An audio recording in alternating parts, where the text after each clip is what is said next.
Hello guys, welcome back to our channel Edugriber. और आप सबका फिर से स्वागत है हमारी एक नई वीडियो में। जैसे कि आपको पता है कि अभी हम एक सीरीज़ चला रहे हैं, वो है सॉल्व्ड प्रीवियस ईयर पेपर्स की। बिकॉज बहुत सारे एंट्रेंस अब आगे आने वाले हैं और बच्चों को प्रिपरेशन के लिए जो फर्स्ट कदम होना चाहिए वो होना चाहिए प्रीवियस ईयर पेपर्स का एनालिसिस, है ना। तो उससे उनको पता चल जाता है कि आगे किस तरीके का पेपर आने वाला है, किस तरीके का पैटर्न्स होता है, किस तरीके के क्वेश्चंस कहाँ से कितने पूछे जाते हैं, है ना। बेशक वो सेम क्वेश्चंस आए या ना आए, लेकिन एक आइडिया होना बहुत ज़्यादा इंपॉर्टेंट है किसी भी एंट्रेंस को क्रैक करने के लिए। तो हमने सोचा कि हम आपके लिए सॉल्व प्रीवियस ईयर के पेपर्स लेकर आते हैं। बिकॉज काफ़ी सारे बच्चों को अवेलेबल नहीं हो पाते, अवेलेबल हो भी पाते हैं तो उनके आंसर की नहीं मिलती। तो यहाँ पर जो है मैं आपको बायलैंग्वेज यानी कि हिंदी और इंग्लिश दोनों में ही समझाने की कोशिश करूँगी और एक एक क्वेश्चन को अच्छे से समझाने की कोशिश भी करूँगी और उसके आंसर भी आपको बताऊँगी। तो मैंने क्वेश्चन को अपनी 4 पार्ट्स में डिवाइड कर दिया है। एक क्वेश्चन में यानी कि एक वीडियो में मैं 25 क्वेश्चंस को लूँगी, बिकॉज एक वीडियो में 100 क्वेश्चंस करना इज़ नॉट पॉसिबल।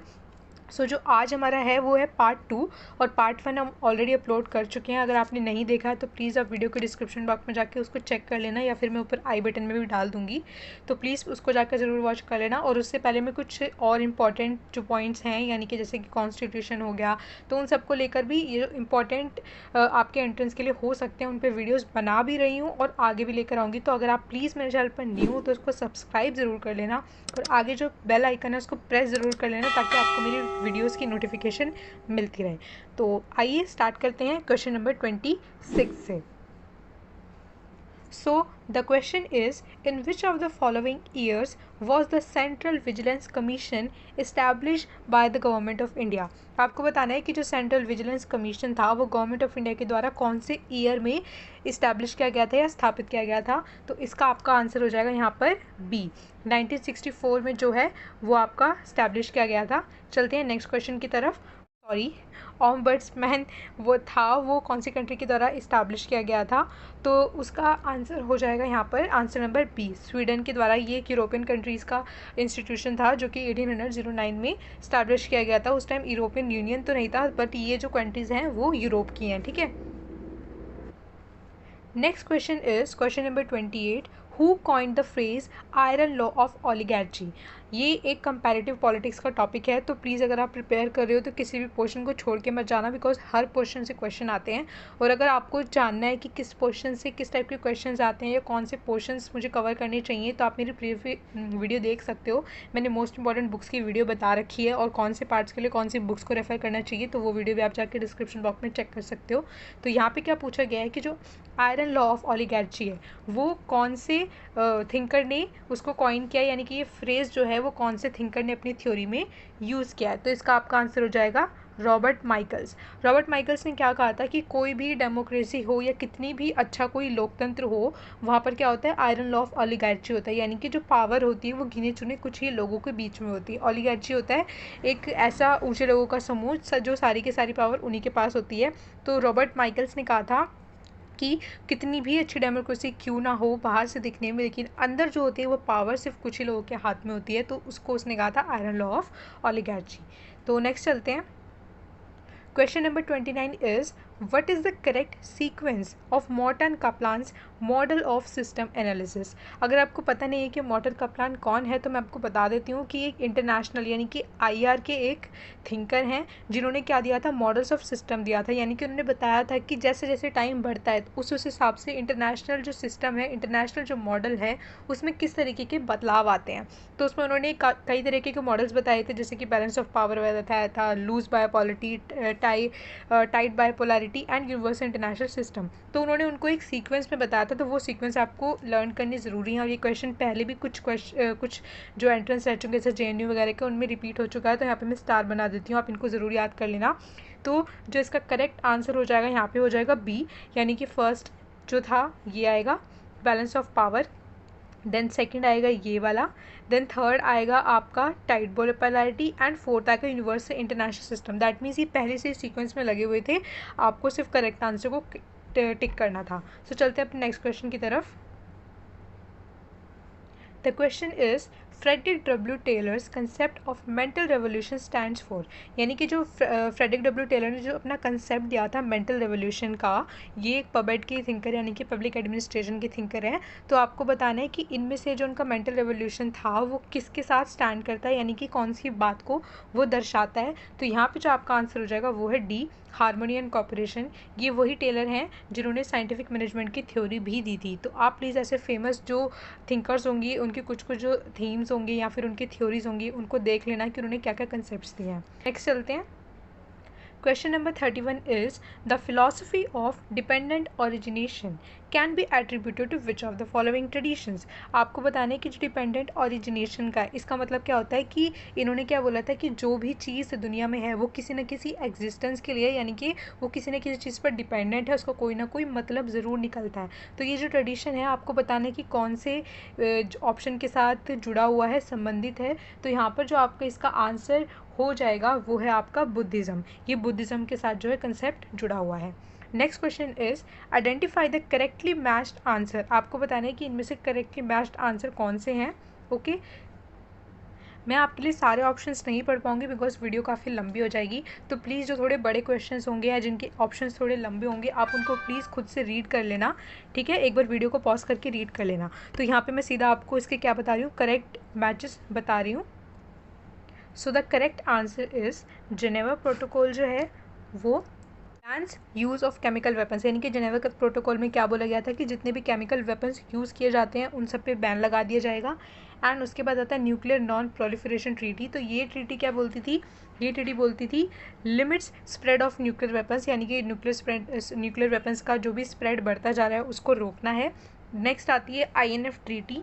इसका हो जाएगा रिड्यूसेस स्ट्रेटेजिक आर्म्स, यानी कि जितने भी स्ट्रेटेजिक आर्म्स यूज़ किए जाते हैं उसमें रिडक्शन होए। और स्टार्ट 1 ट्रीटी क्या बताती है हमें, bans 2 categories of land based missile. Start 1 इसलिए लिखा है बिकॉज स्टार्ट 2 भी हुआ था। तो इस तरीके की जो भी इंटरनेशनल ट्रीटीज़ होंगी, आपको इस कंसेप्ट से क्या पता चल रहा है, आपको क्वेश्चन पेपर इसलिए नहीं देखना होता कि आपको उनके आंसर रटने हैं। क्वेश्चन पेपर एनालिसिस इसलिए किया जाता है ताकि आपको क्वेश्चन पता चलें कि कौन से पार्ट से किस तरीके के क्वेश्चन आ रहे हैं और किन चीज़ों पर आपको ध्यान देने की ज़रूरत है। तो इस क्वेश्चन से आपको क्या पता चल रहा है कि आपको इंटरनेशनल ट्रीटीज़ पर, किस पर, इंटरनेशनल ट्रीटीज़ जितनी भी हैं इंपॉर्टेंट वाली, सबकी सब नहीं इंपॉर्टेंट वाली, बिकॉज ऐसे तो बहुत सारी ट्रीटीज़ होती रहती हैं। तो उन सब पर आपको ध्यान देना है और सबके ईयर्स को और कंसेप्ट को रिमेंबर करने की कोशिश करना है। तो चलते हैं नेक्स्ट क्वेश्चन की तरफ। The question is MM Punchi Commission was constituted to review which of the following। यानी कि जो MM Punchi Commission बनाया गया था by the government of India वो इनमें से किस चीज़ को रिव्यू करने के लिए बनाया गया था। तो इसका आंसर हो जाएगा आपका ए, सेंटेंस रेटिलेशन। यहाँ पे तो आप बहुत सारे स्टार बना लो बिकॉज ये क्वेश्चन जस्ट मैंने 1 नहीं 2 नहीं काफ़ी टाइम्स इसको रिपीटेड देखा है, even in UGC net, even in JNU, even in DU का तो पेपर ऑलरेडी है ही है। तो ये जो क्वेश्चन हैं इसका आपको क्या पता चलता है, यानी कि आपको कमीशंस भी याद रखने हैं जो कि इंपॉर्टेंट कमीशंस हैं। तो पुंची कमीशन तो आप ज़रूर पढ़ लेना थोड़ा सा गूगल करके बिकॉज ये एक इंपॉर्टेंट कमीशन है और इसने सेंटर स्टेट रिलेशंस को क्या किया था, रिव्यू किया था। तो चलते हैं नेक्स्ट क्वेश्चन की तरफ। Next question is the Duverger's Riker model try to establish link between which of the following। जो डुवर्जर का मॉडल था, रिंकल मॉडल, वो इनमें से किसके बीच में लिंक को इस्टेब्लिश करता है। तो इसका आपका आंसर हो जाएगा B, party system and electoral system के बीच के लिंक को, यानी कि रिलेशनशिप को वो क्या करता है, इस्टेब्लिश करता है। Question number 35 is life is not determined by consciousness but consciousness by life। I think ये तो बहुत ज़्यादा फेमस कोट है। कॉन्शियसनेस की बात किसने की है, मार्क्स ने की है, सबको पता है। तो मार्क्स के यानी कि जितने भी वेस्टर्न पॉलिटिकल थिंकर्स हैं और इंडियन पॉलिटिकल थिंकर्स हैं उनके आपको क्या करने हैं, फेमस कोट्स भी याद रखने हैं। तो ये किसने बोला था, ये बोला था मार्क्स ने। तो यहाँ पे आ जाएगा मार्क्स क्रिटिक ऑफ आइडियलिज्म, ठीक है। नेक्स्ट चलते हैं। The question is which of the following is false for Marx. यानी कि इनमें से किसके बारे में मार्क्स ने बात नहीं की थी, कौन सी बात यहाँ पे झूठी लिखी हुई है। तो इसका आपका आंसर हो जाएगा capitalism does not lead to commodity fetishism. Okay, so यहाँ पे जो बाकी के ऑप्शंस हैं वो मार्क्स ने जो कहे थे उसके रिलेट में है, लेकिन यहाँ पर कैपिटलिज्म वर्ड ए में भी इसलिए डाला गया ताकि आप लोग कंफ्यूज हो जाओ, वो भी क्योंकि वो मार्क्स सारी की सारी क्या बात करता है, ऑलमोस्ट कैपिटलिज्म के बुराई में बात करता है। तो इसलिए आपको जो थ्योरीज़ हैं उनकी लाइंस है उनको बहुत ज़्यादा डीपली पढ़ना है और ध्यान से पढ़ना है, बिकॉज जो बाकी के ऑप्शंस जो गलत आंसर होगा वो भी आपको कन्फ्यूजन करने के लिए बहुत ज़्यादा टिपिकली लिखा होगा, ठीक है। चलते हैं अपने नेक्स्ट क्वेश्चन की तरफ। This is a statement based question. तो आपको जैसे मैंने पहले भी बता चुकी हूँ कि जो भी थिंकर्स आप पढ़ोगे उनके फेमस कोट्स को जरूर पढ़ लेना। तो इसको मैं एक बार रीड भी कर देती हूँ, उसके बाद मैं ईजी लैंग्वेज में भी आपको बता दूँगी। So the line is, each of them by himself may not be of good quality, but when they all come together, it's possible that they may surpass collectively as a body, although not individually, the quality of the few best. And when they all meet together, the people may thus become something in the nature of a single person. In these lines, all of these, यानी कि जो भी अब आगे मैं option बताऊंगी आपको, जो मैं रीड करूंगी, पहले मैं आपको ऑप्शन रीड करने से पहले इसका मतलब बता देती हूँ। इसमें क्या कहा गया है कि भले ही एक एक इंडिविजुअल, यानी कि पर्टिकुलर इंडिविजुअल अपने आप में अच्छा नहीं हो सकता, लेकिन जब एक एक उनमें से मिलकर एक साथ आएंगे तो वो कुछ बेहतर कर सकते हैं। इसका सिंपल सा मतलब ये है। अब आपको नीचे ऑप्शंस में बता देती हूँ। ये सारे इसके ऑप्शंस हैं, आप चाहो तो इनको रीड कर सकते हो, लेकिन मैं यहाँ पर आपको डायरेक्ट आंसर बता रही हूँ। तो इसका आंसर हो जाएगा, Aristotle is advocating for the polity as a rule of the many. यानी कि यहाँ पे क्या बता रहे हैं कि एरिस्टोटल ने कैसी डेमोक्रेसी की बात की है, पॉलिटी की बात करी, रूल ऑफ मैनी।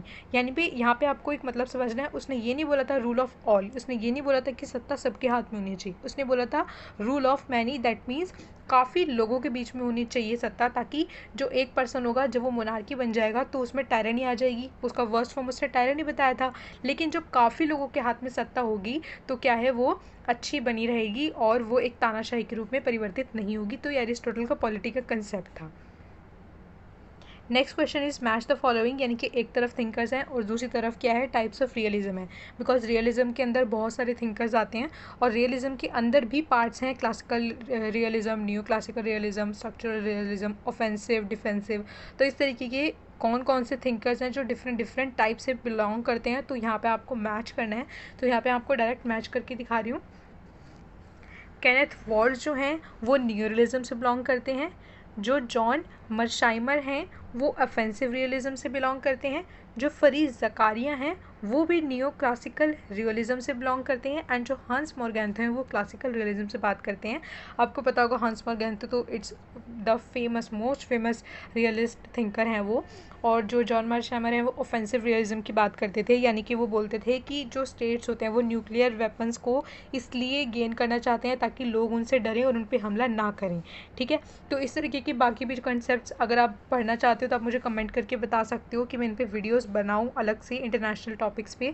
बिकॉज अगर मैं एक एक बताने चाहूँगी तो वीडियो काफ़ी लंबी हो जाएगी, जिसमें आपको थोड़ा सा हिंट दे रही हूँ कि आपको कौन कौन से पॉइंट से कितना तक पढ़ना है, ज़्यादा डीप जाना है या नहीं जाना है। ओके, चलते हैं नेक्स्ट क्वेश्चन की तरफ। The question number 39 is match the following, यानी कि एक तरफ आपको कुछ कंसेप्ट दिए गए हैं और दूसरी तरफ कुछ थिंकर्स दिए गए हैं, तो आपको बताना है कि कौन सा जो कंसेप्ट है कौन से थिंकर से मैच करता है। So the answer is, theory of two wheels जो है वो बुद्धिज़्म से रिलेट करती है। एंड डॉक्ट्रिन ऑफ मंडला जो है वो कौटिल्य से रिलेट करता है। जो सिंक्रेटिज्म है वो कबीर से, यानी कि इसको समन्तावाद यानी कि समन्वयवाद भी बोलते हैं, हिंदी में समन्वयवाद बोलते हैं। यहाँ पे लिख देती हूँ जिन बच्चों को कन्फ्यूज़न है हिंदी में, तो इसको हिंदी में समन्वयवाद बोलते हैं, यानी कि अलग अलग आइडियोलॉजीज़ को साथ में मिलाना। जो धर्मशास्त्र है वो बचे हुए यानी कि मनु से रिलेट करता है। चलते हैं नेक्स्ट क्वेश्चन की तरफ। क्वेश्चन नंबर 40 में आपको ऑथर्स को उनकी वर्क्स के साथ मिलाना है।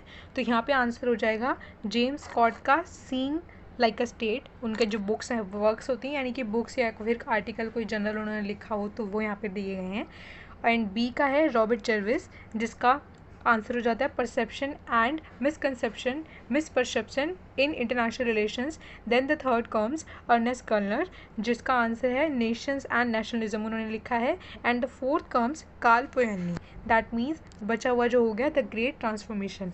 अब मैं आपको बताती हूँ कि मैच द फॉलोइंग की जो सबसे अच्छी ट्रिक होती है वो यही होती है कि अगर आपको उनमें से किसी एक दो का भी पता है तो मोस्टली जो आंसर्स आते हैं, यानी कि जो ऑप्शंस आपको दिए गए हैं उसमें अगर आपको एक दो भी पता है तो आप करेक्ट आंसर को गेस कर सकते हो। ज़रूरी नहीं है कि आपको चारों ही आते हो। तो प्लीज़ बुक्स एंड ऑथर्स को ज़रूर करके जाना। हो सकता है कि जो मैचिंग है उसमें आपको एक दो पता हो, क्या पता सारे भी पता हो, बट एटलीस्ट एक या दो भी पता होता है तो आपका जो प्रोबेबिलिटी ऑफ करेक्ट आंसर होता है वो काफ़ी ज़्यादा यहाँ पे बढ़ जाता है। ठीक है, तो यही मेरा आपको सजेशन रहेगा, तो बुक्स एंड ऑथर्स को आप ज़रूर करके जाना। चलते हैं नेक्स्ट क्वेश्चन की तरफ। आपको इसमें बताना है कि जो स्ट्रक्चरल फंक्शनलिज्म है वो प्राइमरीली यानी कि बेसिकली किस चीज़ की बात करता है। तो यहाँ पे इसका आंसर आ जाएगा अ फ्रेमवर्क फॉर इन्वेस्टिगेशन। चलते हैं नेक्स्ट क्वेश्चन की तरफ। The next question is structural functionalism by Almond and Powell was the application of। Almond and Powell जो है वो कंपैरेटिव पॉलिटिक्स से रिलेट करते हैं, तो आपको कंपैरेटिव पॉलिटिक्स भी अच्छे से करके जाना है, उसके फेमस थिंकर्स को भी करके जाना है। तो आपको बताना है कि जो उनकी जो एक थ्योरी थी स्ट्रक्चरल फंक्शनलिज्म की, वो इसमें से किसके एप्लीकेशन की बात करती है। तो यहाँ पे इसका आंसर हो जाएगा eastern framework of political system, यानी कि वो ईस्टर्न की जो उसने फ्रेमवर्क दिया था पॉलिटिकल सिस्टम को, वो उसको यहाँ पे अप्लाई करने की कोशिश करते हैं। Next question is the core elements common to both classical and structuralism are. आपको बताना है, जैसे कि मैंने आपको पहले भी बताया था कि रियलिज्म के काफ़ी सारे टाइप्स होते हैं।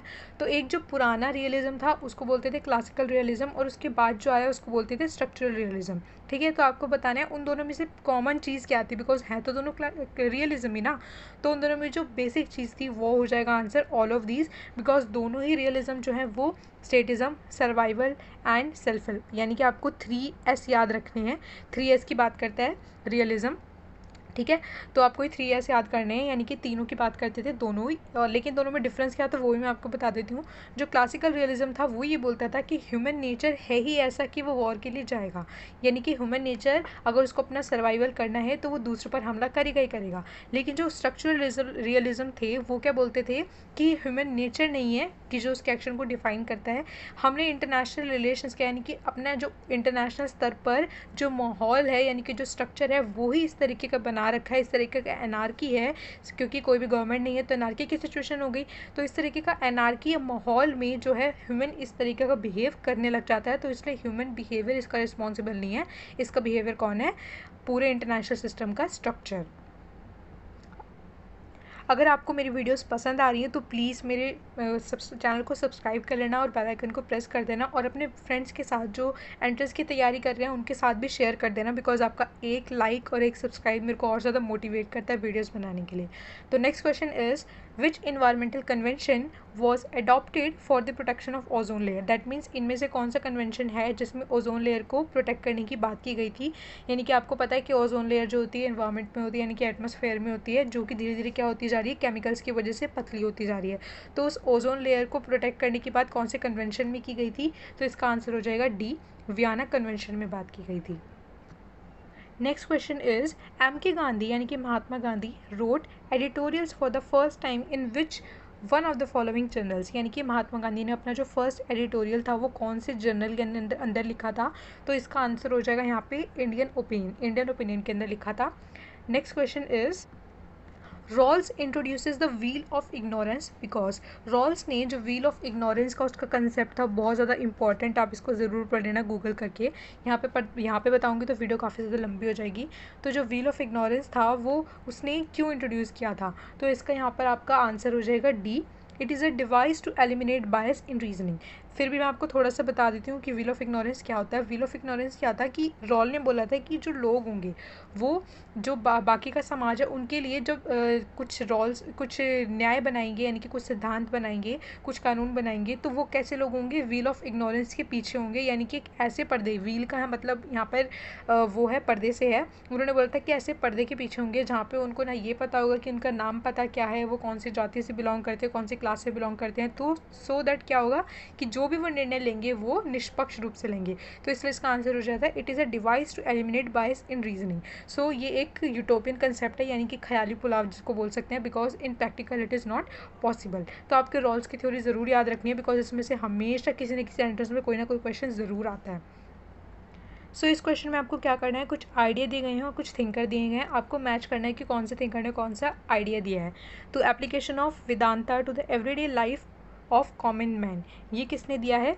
ये दिया है स्वामी विवेकानंद जी ने। ठीक है, उसके बाद आता है application of the criteria of reason and social utility to sacred text, ये किसने दिया है? राजा राम मोहन रॉय ने दिया है। Then the criticism of modernity, ये किसने किया है? महात्मा गांधी जी ने दिया है, बिकॉज उन्होंने कहा था कि इंडस्ट्रियलाइजेशन से क्या हो रहा है कि विमेन उसका जो ह्यूमन हो रहा है उसका गुलाम बनता जा रहा है।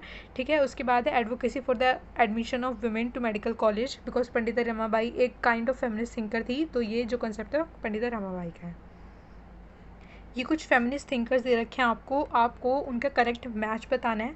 तो यहाँ पे जो आंसर हो जाएगा वो है जे.एन. टिकनर। यानी कि जो जे.एन. टिकनर थी उन्होंने क्या किया था, रीफॉर्मुलेशन ऑफ मोरगेंथो 6 प्रिंसिपल। जो मोरगेंथो ने रियलिज्म के 6 प्रिंसिपल दिए थे उनको उन्होंने फेमिनिस्ट पर्सपेक्टिव से रीफॉर्मुलेट किया था। उसके बाद था सिंथिया एनलॉय। उन्होंने बात की थी कि वेयर आर द वुमेन, यानी कि विमेन जो इंटरनेशनल में जितनी भी चीज़ें हो रही हैं, कोई स्ट्रक्चर है या पॉलिटिक्स है, वहाँ पर विमेन कहाँ है। तो ये क्वेश्चन किसने उठाया था, सिंथिया एनलॉय ने। दैट द सेंड्रा विथवर्थ, वो है एक feminist critical theory. And Chandra Mohanty, वो है एक post colonial feminism. So next question में कुछ टर्म्स लिखी हुई हैं, आपको बताना है कि उनका मीनिंग क्या है। तो फर्स्ट है मत्स्य न्याय। मत्स्य न्याय क्या होता है, लॉ ऑफ फिशेस, यानी कि किस तरीके से बड़ी मछली छोटी मछली को खा जाती है, इसको मत्स्य न्याय बोलते हैं। उसके बाद आता है अपधर्मा, इसका कंसेप्ट क्या है, the law of abnormal times. उसके बाद आता है विजिगशु, जो है इंटेंडिंग कॉन्क्वेयर, किसी को जीत लेना, ठीक है। और रीति का मतलब होता है कॉस्मिक लॉ, यानी कि जो पुराने रीति रिवाज होते हैं। So the last question for today's video is greatest benefit to the least advantage. ये बात कौन से थिंकर ने बोली थी, तो ये बोला था रॉल्स थ्योरी ऑफ जस्टिस में बोला था रॉल्स ने क्या बोला था कि जस्टिस किस तरीके का होना चाहिए कि जो समाज में सबसे ज़्यादा जिसको लाभ मिल रहे हैं, यानी कि सबसे ज़्यादा पिछड़ा जो हुआ है उसको भी उस एक्शन से लाभ हो, जो भी यानी कि लॉ बन रहा है या कानून बन रहा है। तो ये बात किसने कही थी, रॉल्स थ्योरी ऑफ जस्टिस ने कही थी। जैसे कि आप देख सकते हो कि रॉल्स से कई क्वेश्चन पूछे जाते हैं, तो प्लीज़ आप रॉल्स की थ्योरी को ज़रूर पढ़ना, ठीक है। यहाँ पे मैं स्टार भी बना देती हूँ। और मेरे इस चैनल को सब्सक्राइब करो ताकि जो इस क्वेश्चन पेपर के आगे के वीडियोज़ हैं वो मैं आप तक पहुँचा सकूँ।